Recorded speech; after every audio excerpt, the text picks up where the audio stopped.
جب دنیا دو عظیم طاقتوں کے درمیان ٹکروں میں بٹی ہوئی تھی، ایک ایسی دوڑ شروع ہوئی جو زمین کے نیچے، پانی کے نیچے اور سپیس میں بھی جاری رہی۔ لیکن سب سے خفیہ جنگ سمندر کی گہرائیوں میں لڑی جا رہی تھی۔ السلام علیکم دوستو، میں نام شرافت علی۔ ناظرین، یہ 1916 کی بات ہے، جب دنیا سرد جنگ کے سائے میں جی رہی تھی۔ ایک طرف امریکہ تھا اور دوسری طرف سوویت یونین۔ دونوں طاقتیں ایک دوسرے سے سبقت لے جانے کی کوشش میں نت نئی ایجادات کر رہی تھی۔ جنگیں اب میدان میں نہیں بلکہ سائنس اور ٹیکنالوجی کے محاذ پر لڑی جا رہی تھی۔ اس دور میں امریکہ کی بحریہ ایک غیر معمولی خطرے کا سامنا کر رہی تھی۔ سوویت یونین نے ایسی جدید سبمرین بنا لی تھی جو نہ صرف رفتار میں تیز تھی بلکہ ریڈار سے بھی چھپی رہ سکتی تھی۔ ان سبمرینوں کی طاقت کا اندازہ یوں لگائیں کہ وہ 75 کلومیٹر فی گھنٹہ کی رفتار سے پانی کے نیچے سفر کر سکتی تھی، جبکہ امریکی بحریہ کے موجودہ جہاز نہ صرف سست تھے بلکہ اتنی گہرائی میں بھی نہیں جا سکتے تھے۔ امریکی نیوی کا ریڈار بھی ان سبمرینوں کو مکمل طور پر ٹریک نہیں کر سکتا تھا۔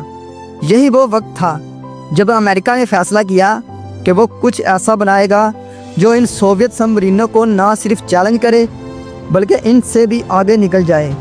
اسی تلاش کے دوران امریکی انجینئرز کی نظر ایک پرانی اطالوی ایجاد پر پڑی جسے ہائیڈروفائل کہا جاتا تھا۔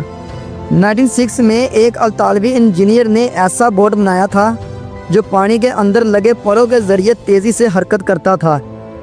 جب رفتار بڑھتی تو پانی کے دباؤ کی وجہ سے بوٹ پانی کی سطح سے اوپر اٹھ جاتا، نتیجہ کم رگر زیادہ رفتار۔ یہ تصور امریکی نیوی کو بہت پسند آیا، لیکن مسئلہ یہ تھا کہ پرانا ڈیزائن صرف پرسکون پانی میں کام کرتا تھا۔ سمندر میں جہاں لہریں بلند ہوتی تھیں وہ بوٹ اپنی رفتار برقرار نہیں رکھ سکتا تھا۔ اس لیے امریکی بحریہ نے فیصلہ کیا کہ وہ اس ڈیزائن میں تبدیلی کرے گی تاکہ ہائیڈروفائل جنگی حالات میں بھی بہترین کارکردگی دکھا سکے۔ امریکی ماہرین نے ہائیڈروفائل کے پروں کو مضبوط بنایا اور ان کا زاویہ اس طرح ترتیب دیا کہ وہ سمندر کی تیز لہروں میں بھی مستقیم رہیں۔ ان جہازوں کے نیچے لگے پانی کے پر نہ صرف انہیں بلند رکھتے تھے بلکہ انہیں مستقیم رفتار سے آگے بھی بڑھاتے تھے۔ اب سوال تھا طاقت کا۔ امریکہ نے اپنے جنگی طیارے F4 فینٹم کے انجن کو اس ہائیڈروفائل میں نصب کیا۔ 14,000 ہارس کا پاور یہ انجن اس جہاز کو 91 کلومیٹر فی گھنٹہ کی رفتار سے چلنے کی صلاحیت دیتا تھا، جو سوویت سبمرینوں سے بھی تیز تھا۔ اس جدید ہائیڈروفائل کا نام شیوا رکھا گیا۔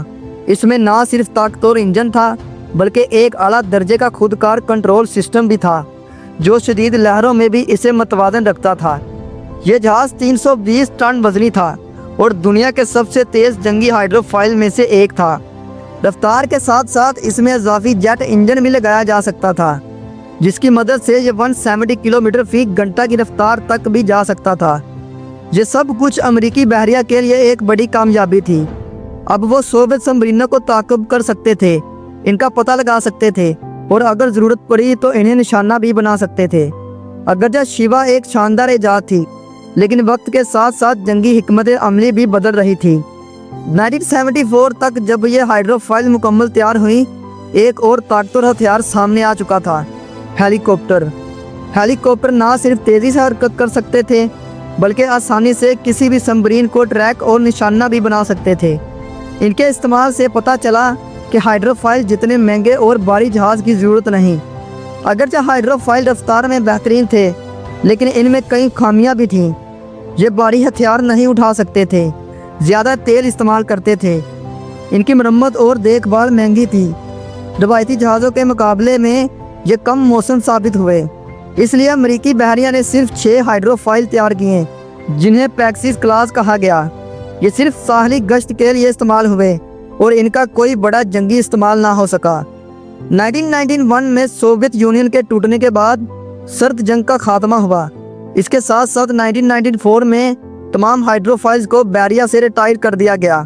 آج یہ جہاز یا تو میوزیم میں موجود ہیں یا پھر کہیں ساحل پر ٹوٹے پڑے ہیں جیسے کسی خواب کا بکھرا ہوا ملبہ۔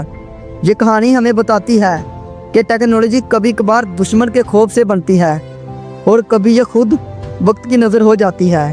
کبھی کبھی سب سے تیز رفتار چیزیں بھی وقت کی دوڑ نہیں جیت سکتی۔